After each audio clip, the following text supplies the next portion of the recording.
Praise the Lord, जय मसीह की।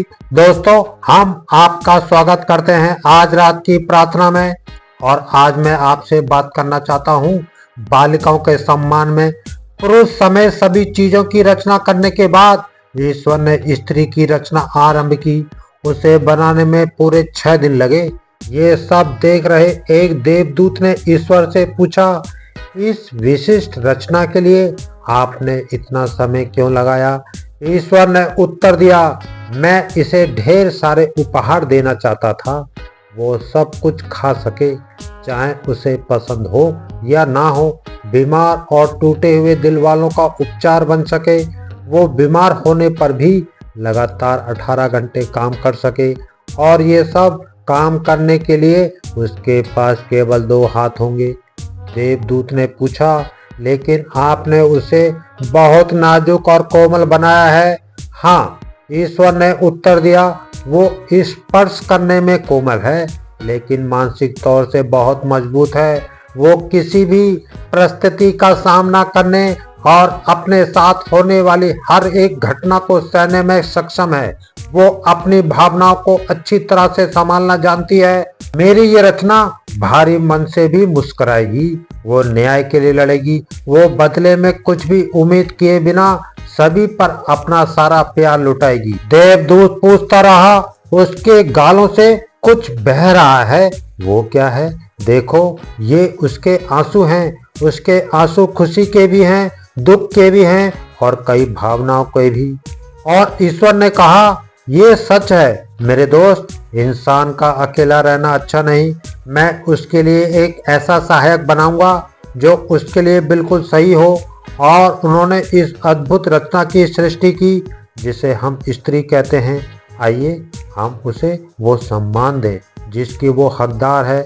इतिहास में महिलाएं समाज की मूक निर्माता रही हैं, अक्सर बिना किसी उचित सम्मान के पोषण, प्रेरणा और नेतृत्व प्रदान करती रही हैं। उसका योगदान जीवन का हर एक क्षेत्र में फैला हुआ है।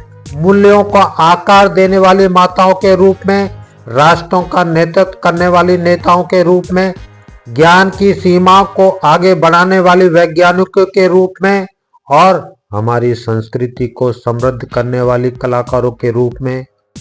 बालिका कोई बोझ नहीं, वो परिवार की मुस्कान है। वो केवल बेटी नहीं, वो माँ, बहन और शिक्षिका और समाज की आधारशिला है। जिस घर में बालिका का सम्मान होता है वहाँ प्रेम बसता है। जिस समाज में बालिका सुरक्षित रहती है वहाँ भविष्य सुरक्षित होता है। लेकिन आज भी कई जगहों पर बालिका को शिक्षा से वंचित किया जाता है।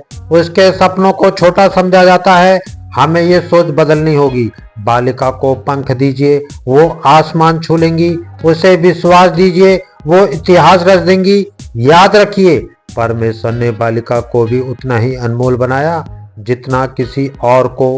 महिलाएं लचीलेपन की प्रतीक है। उन्होंने परंपरा, असमानता और पूर्वग्रह से उत्पन्न चुनौतियों का सामना किया है, फिर भी वे साहस और गरिमा के साथ आगे बढ़ती हैं।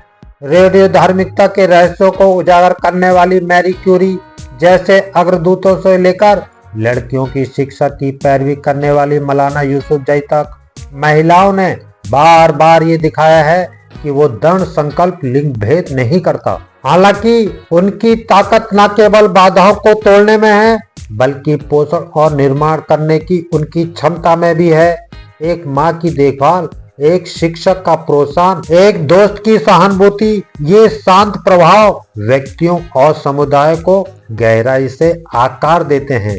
महिलाएं करुणा, धैर्य और दृढ़ता के मूल सिखाती हैं, जो प्रगति के लिए नवाचार या नेतृत्व की तरह आवश्यक है। महिलाओं की प्रशंसा करना केवल उनकी भूमिका को स्वीकार करना नहीं है, ये एक ऐसे समाज के प्रति प्रतिबद्धता है जहां उनकी आवाज सुनी जाती है, उनके अधिकारों की रक्षा की जाती है और उनके सपनों को पोषित किया जाता है।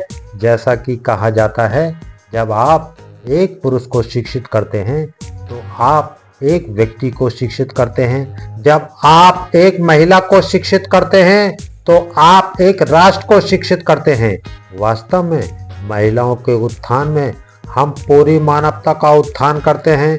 हे नारी, तुम कितना कुछ उठाती हो, कितना कुछ देती हो, तुम इसे इतना आसान दिखाती हो, पर मुझे पता है कि ये इतना आसान नहीं है। थके हुए, अकेले और अंदर से दुखी होने के बावजूद भी आप आगे बढ़ते रहते हैं। आप मुस्कुराते हुए आते हैं। मुझे उम्मीद है कि आप कभी नहीं भूलेंगे कि आप कितने दुर्लभ और अद्भुत हैं। आइए हम संकल्प लें, हर बालिका को सम्मान देंगे, हर बालिका को शिक्षा देंगे, हर बालिका को सुरक्षित भविष्य देंगे। क्यों? बालिका बचेगी तभी समाज बचेगा, बालिका बढ़ेगी तभी देश बढ़ेगा। घर में चाहे कितने भी लोग क्यों ना हो, अगर माँ ना हो तो घर सचमुच सूना सूना सा लगता है। महिलाएं सिर्फ कहानी का हिस्सा नहीं है, वे इसकी धड़कन है, इसका साहस है और इसको स्थायी आशा है। आमीन।